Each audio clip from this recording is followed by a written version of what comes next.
You wake up in the morning, and before you even fully open your eyes, you feel that tightness in your chest, that sensation of being pulled in 1,000 different directions at once.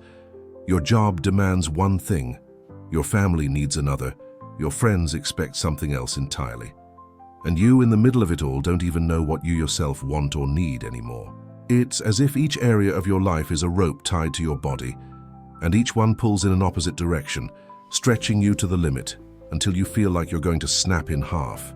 You try to please everyone, you try to meet all the expectations, but at the end of the day, when you finally lay your head on the pillow, that devastating question comes, the one that keeps you from sleeping.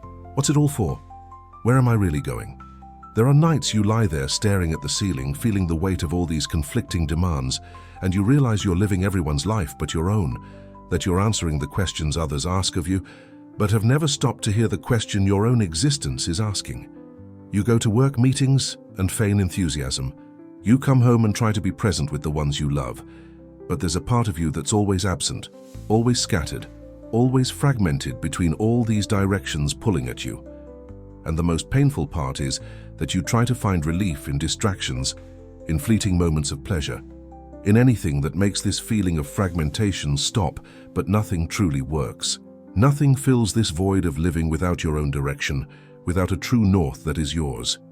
Know this then, Viktor Frankl, the psychiatrist who survived 4 Nazi concentration camps and revolutionized our understanding of life's meaning, discovered something extraordinary precisely about this condition you're living now. He realized that when life pulls you in multiple directions simultaneously, it isn't torturing you randomly.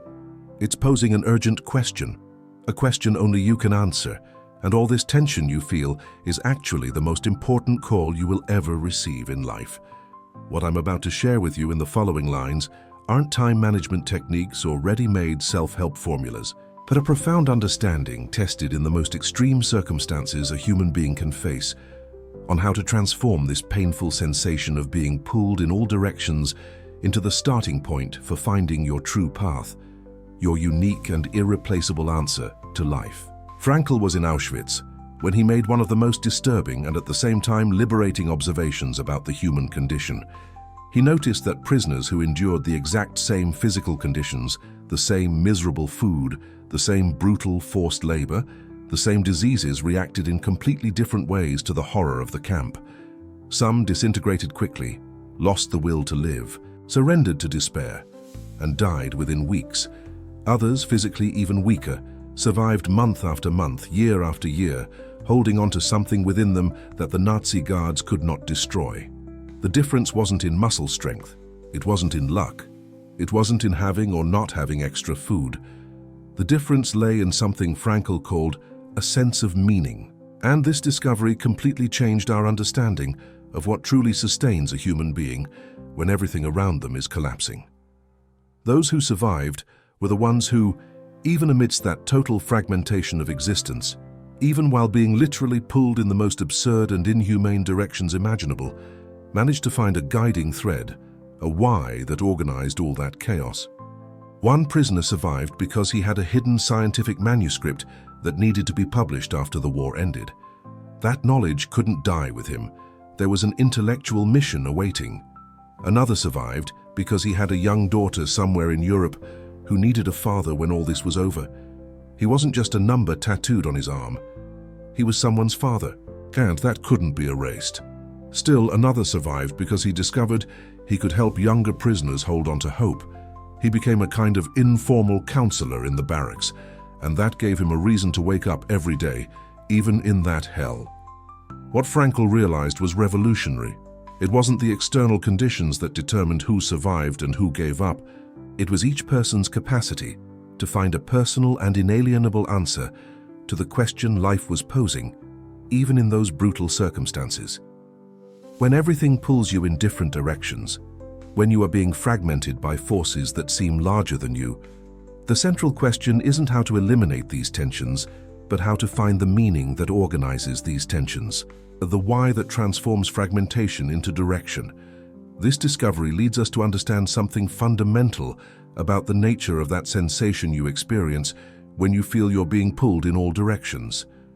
Frankl called this existential tension, And contrary to what traditional psychology of the time preached, he didn't see this tension as something pathological that needed to be eliminated, but as the very structure of human mental health.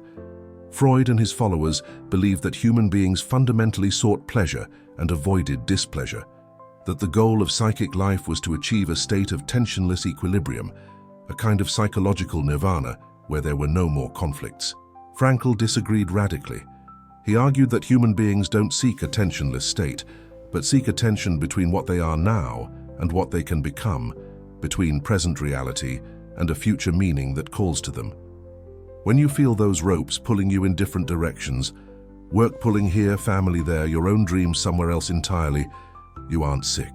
You are experiencing the fundamental human condition. The problem isn't the existence of these tensions.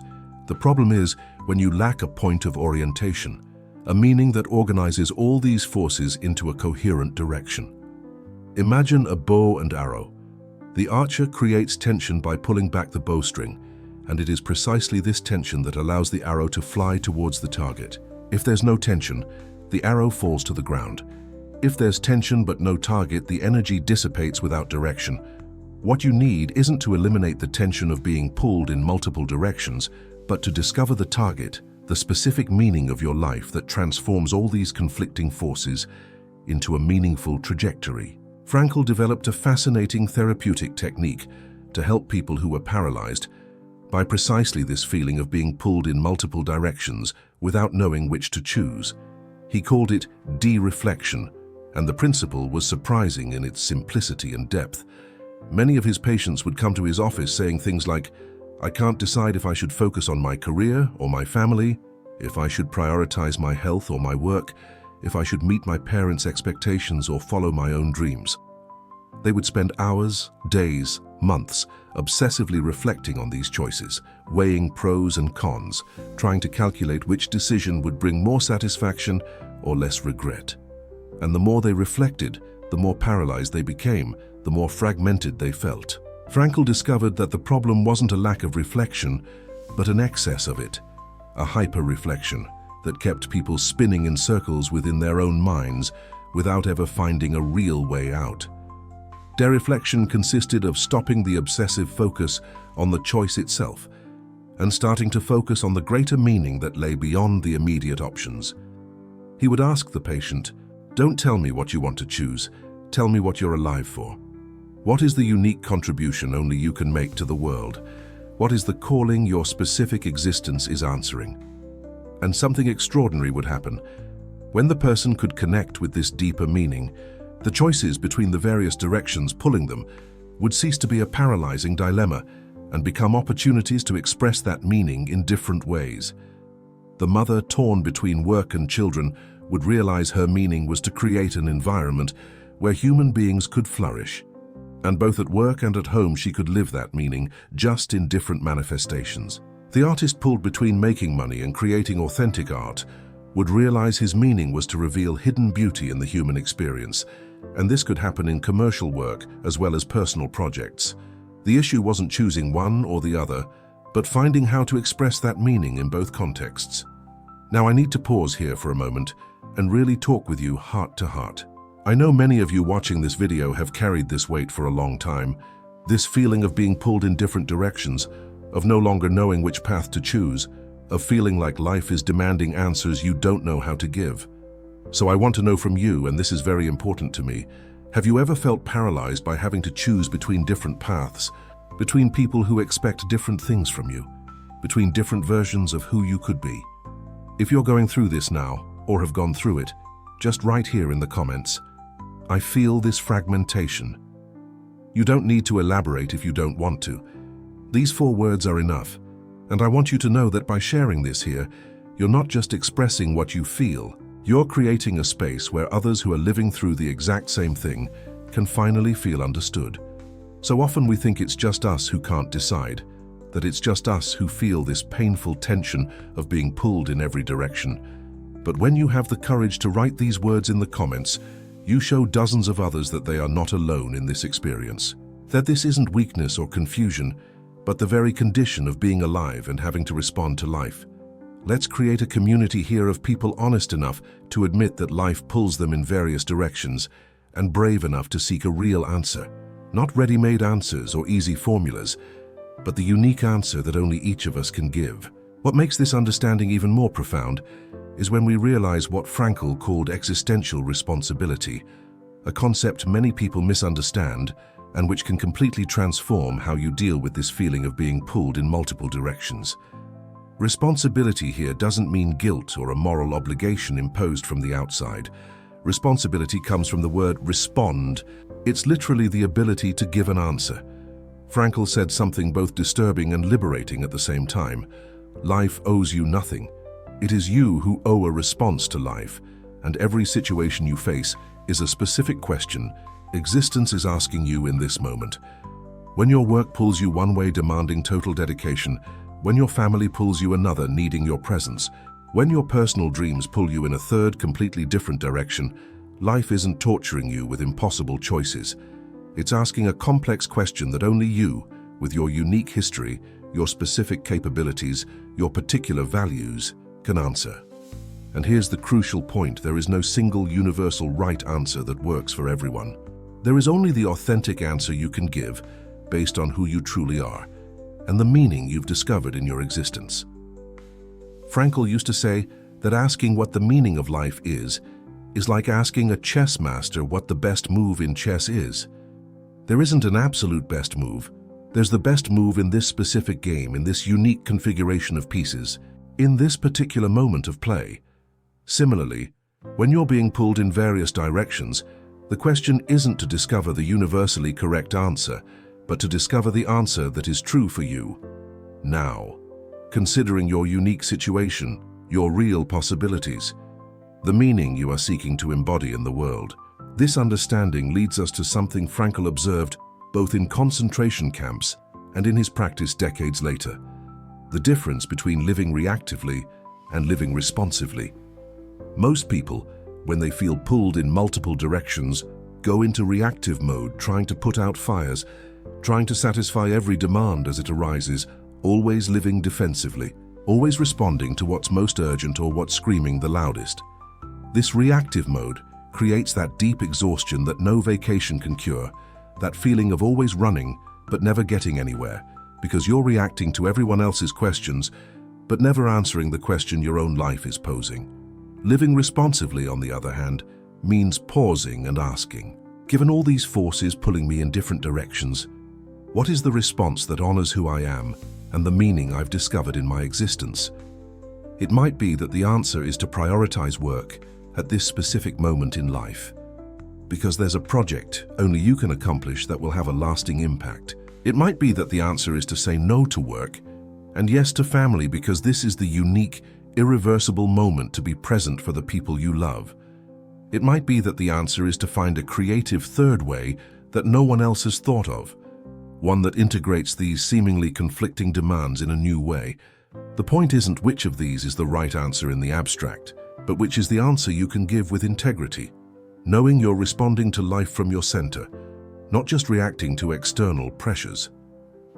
Frankl had a patient who was an incredibly dedicated doctor, constantly being pulled between his life-saving work at the hospital and his family, who constantly felt his absence. The patient lived in terrible anguish, feeling that any choice he made would be betraying someone or something important. Frankl helped him realize that the question wasn't work versus family, but what was the specific meaning he was striving to fulfill through both his work and his family. When the doctor understood that his deep meaning was to alleviate suffering and create conditions for life to flourish, he could then reorganize both his work and his family time around that North Star, no longer seeing them as conflicting territories, but as different expressions of the same fundamental meaning. But Frankl went even deeper into this understanding when he developed the concept of self-transcendence, which is perhaps the most crucial key to handling that feeling of being pulled in multiple directions. Traditional psychology, especially the humanistic currents of the time, heavily emphasized self-actualization, the idea that you should focus on developing your potential, realizing your talents, becoming the best version of yourself. Frankl didn't exactly disagree, but he saw that when people focused too much on self-actualizing, they often became even more lost and fragmented. He argued that human beings truly realize themselves only when they forget themselves and dedicate themselves to something or someone greater than themselves, when they transcend self-concern and turn towards a cause, a work, a person who needs them. This self-transcendence isn't self-denial or sacrifice in the traditional religious sense. It's simply the recognition that you find yourself when you stop desperately looking for yourself and start looking for what only you can contribute to the world. Think about those times when you felt most alive, most whole, least fragmented. They were likely moments when you were so absorbed in doing something meaningful, helping someone, creating something important, that you completely forgot to keep monitoring how you were feeling, if you were happy, if you were fulfilled. Paradoxically, it was precisely when you stopped focusing on yourself that you found yourself most fully. Frankl applied this directly to that feeling of being pulled in different directions. If you become obsessed with figuring out which choice will bring you the most personal satisfaction, the most individual fulfillment, you get caught in an endless loop of self-analysis that only increases fragmentation. But if you ask which of these directions allows you to contribute most significantly, which one connects you with something larger than your personal concerns, the answer often emerges with surprising clarity. He illustrated this with a case that became famous among his students and patients, the case of a middle-aged woman who came to his office, saying her life had lost all meaning. She had lost her only child years before, and since then, she felt she was being pulled along by inertia, by habit alone, without any real direction. She worked in an office doing administrative tasks that meant nothing to her, returned home empty every day, and felt she was just waiting to die. Frankl didn't try to convince her that life was beautiful or that she should be grateful for what she had. Instead, he asked a provocative question. Imagine you could live your life again, but this time without your child ever having existed. Would you trade it? The woman was shocked by the question and immediately replied no, that even with all the pain of the loss, she wouldn't give up having had those years with her child. Frankl then pointed out something crucial. Those years she lived with her child, all the love she gave, all the presents she offered, that cannot be undone by death. It is saved forever in the past. It is an accomplishment that nothing can erase. But then he went deeper. And if life is still pulling you to continue existing, instead of taking you too, wouldn't it be because there's something that still needs to be accomplished through you? The woman began to cry and said she didn't see what that could be. It was then that Frankl asked about her office job, and she mentioned almost casually that there was a young colleague there who was going through severe depression, and that this colleague sometimes came to talk to her during breaks because she felt understood. Frankl suggested that perhaps life was pulling this woman in that specific direction, that perhaps the loss she had suffered had made her capable of being present for someone who was suffering in a way no one else in the office could be. The woman left that session not having erased her grief over her son's loss, but with a completely different understanding of why life was still pulling her to continue existing. She was no longer just being dragged along by inertia. She was responding to a specific calling that only she, with her particular history of suffering, could answer. If these ideas are starting to shift how you see those pulls in different directions, if you're realizing there might be a method to these seemingly chaotic forces, I want to invite you to something. This channel exists precisely for that, to explore weekly the insights of Viktor Frankl and other deep thinkers on finding meaning, even when, especially when, life feels like it's tearing you apart. You don't have to walk this path alone in discovering your unique answer to life's questions. If you feel you've finally found a space where your search for meaning is taken seriously, where you're not offered cookie-cutter answers, but real tools to uncover your own, subscribe to this channel now. Hit that subscribe button and become part of a community of people brave enough to question, to seek, to refuse to settle for reactive lives, and instead build truly responsive existences. Every week we share profound insights on logotherapy, existentialism, and the pursuit of meaning in contemporary life. You deserve consistent access to these transformative ideas.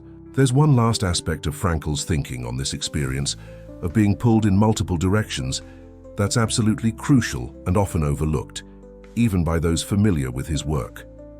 He called it tragic optimism, and this concept completely dismantles the naive idea that finding meaning in life means eliminating conflict or achieving some state of perfect harmony where you never again feel tension or dilemmas.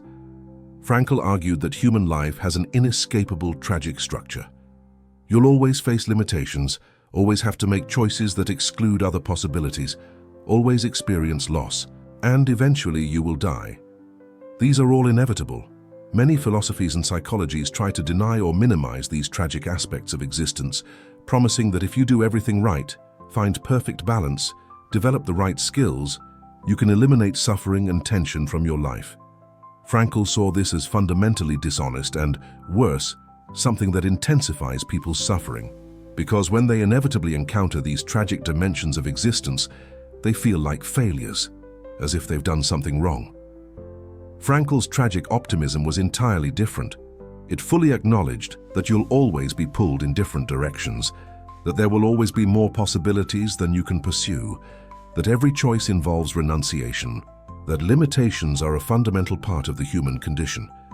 But, and here's the optimism, it's precisely within these limitations, precisely through these tensions, precisely by means of the difficult choices you have to make when faced with forces pulling you in conflicting directions, that you have the opportunity to realize meaning. It's not in spite of the tensions that you find meaning. It's through them, by means of them, within them. When you choose to prioritize your family over an incredible career opportunity, you're not just losing the opportunity. You're realizing the meaning of being present for the people you love in this unique, irreversible moment. When you choose to dedicate yourself to a professional project that demands sacrificing personal time, you're not just sacrificing yourself. You're realizing the meaning of contributing something only you can do at this specific moment in history. The tension of being pulled in different directions doesn't disappear, but it transforms from a purposeless torment into a framework within which your specific meaning can manifest. Frankl developed a fascinating clinical technique called paradoxical intention that perfectly illustrates how to work with these tensions rather than against them. He had patients suffering from anticipatory anxiety, people so worried about the possibility of failing at something important that this very worry guaranteed their failure. For example, someone who needed to give an important presentation but was so anxious about the possibility of stammering that this anxiety caused the exact stammer they feared. The traditional technique would be to try and eliminate the anxiety through relaxation or positive thinking. Frankl did the opposite. He instructed the person to intentionally try to stammer as much as possible during the presentation. Paradoxically, when the person tried to stammer on purpose, the stammer disappeared because the cycle of fear and tension was broken. He applied the same principle to people paralyzed by having to choose between different directions pulling them. Instead of trying to eliminate the tension of the choice, he'd ask them to consciously intensify the tension, to vividly imagine the consequences of each choice, to fully feel the weight of responsibility. And something remarkable would happen. When the person stopped fighting the tension and embraced it fully, when they accepted that they were indeed being pulled in different directions, and that any choice would involve renunciation and limitation, clarity often emerged about which response was authentically theirs in that moment. The attempt to eliminate tension kept the person stuck, but the full acceptance of tension paradoxically created space for a genuine response to emerge. This brings us back to that initial moment I described, you waking up in the morning feeling that tightness in your chest, that sensation of being pulled in 1,000 different directions. But now, armed with these insights from Frankl, you can see this experience with entirely different eyes. Those forces pulling you aren't enemies of your personal fulfillment. They are the very fabric through which your life is posing an urgent question to you. Your job pulling you, your family pulling you, your dreams pulling you. Each of these forces represents a real dimension of your existence, a genuine possibility for realizing meaning. The question isn't about eliminating these tensions or finding some magical equilibrium where you no longer feel the pull. The question is about discovering what answer only you can give, stemming from who you truly are and the meaning you are seeking to embody in the world. And this answer doesn't come from a purely rational analysis of pros and cons. It comes from connecting with what Frankl called conscience, not in the sense of moral guilt, but in the sense of an inner organ for sensing meaning that every human being possesses. When you quiet the mind that's obsessively calculating and analyzing, and listen to that deeper voice that knows the authentic answer for you right now, you often find that the choice between the various directions pulling you becomes not easier, but clearer. You'll still feel the pang of letting go of unchosen paths. You'll still carry the responsibility of the choice you made. But you'll carry those things with a sense of integrity, knowing you responded to life in the truest way you could at that specific moment. And here's something crucial that Frankl always emphasized and that many people forget. This answer isn't definitive and eternal. It's contextual and temporal. Life keeps asking new questions as circumstances change, as you change, as the world around you transforms. The answer that was authentic for you 5 years ago might not be the true answer now. That direction you turned toward with all your integrity at that point in your life might no longer be the direction that makes sense in this new context. And this doesn't mean you were wrong before. It means you are alive, you are continuing to grow, that life is still posing new questions and demanding updated answers. Being pulled in multiple directions isn't a problem to be solved once and for all. It's the permanent structure of human existence. And the task isn't to eliminate this structure, but to increasingly develop the capacity to respond to it with authenticity, responsibility, and courage. Every moment you feel that tension of being pulled in conflicting directions is an invitation for you to exercise your deepest freedom. The freedom to give an answer that is genuinely yours, that expresses who you are and who you are becoming. Frankl used to say that between stimulus and response there is a space, and in that space lies our freedom and our power to choose our response.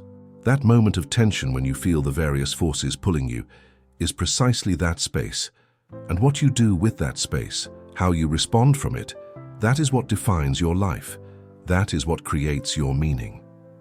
Think again of that man in Auschwitz that Frankl observed, being pulled by the guards towards slave labor, pulled by extreme hunger to steal food from other prisoners, pulled by despair to give up living. Yet he found within himself a different answer, a direction that came from a deep meaning the Nazis couldn't touch. This man was experiencing external forces infinitely more brutal than what you likely face. And yet, he had the freedom, that last human freedom that Frankl said can never be taken from us, to choose his attitude, to give his response, to affirm his meaning even amidst that horror. You facing the tensions of contemporary life, being pulled between work and family, between different possibilities of who you might be, between conflicting expectations, you have this same fundamental freedom. The forces pulling you are real, the limitations are real, the renunciations are inevitable. But within all of that, there is a space of freedom where you can exercise your existential responsibility, where you can give the answer that is truly yours. And when you start living from this understanding, when you stop fighting against the tensions and start working through them, when you stop seeing the various directions pulling you as a problem and start seeing them as the very question life is asking you, something fundamental shifts. You may continue to feel the tension. You may continue to be pulled in different directions, but you are no longer fragmented by it. You are being forged by it. You are being called by it to become more fully who you can be. So let me ask you one last direct question right now, and I want you to really consider this, not just intellectually, but existentially. If you look honestly at the various directions pulling you at this moment in your life, if you fully feel the tension of all these conflicting forces, what is the answer that emerges when you ask not what would be easiest, not what would bring the most immediate pleasure, not what would please the most people, but what would be most true? What would most deeply honor who you truly are and the meaning you are seeking to fulfill? And if you don't yet know what that meaning is, that's okay, because the very search for that answer is itself significant. It's you exercising your fundamental freedom to not accept ready-made answers, but to discover your unique answer. Right here in the comments, even if it's just for yourself, even if no one else sees, what is the specific tension pulling you most right now? And what might be an authentic response you can give from who you truly are? Share your reflection, your struggle, your discovery.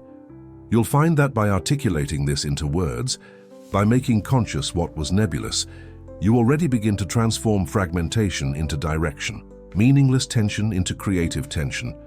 And remember to subscribe to this channel if you want to continue this journey of self-discovery and existential responsibility, if you want regular access to deep insights on how to find and fulfill meaning in your life. Every week we publish new content exploring the thought of Frankl and other humanist philosophers who offer not ready-made answers, but real tools for you to discover your own. Don't walk this path alone. Join this community of people brave enough to face the big questions of human existence.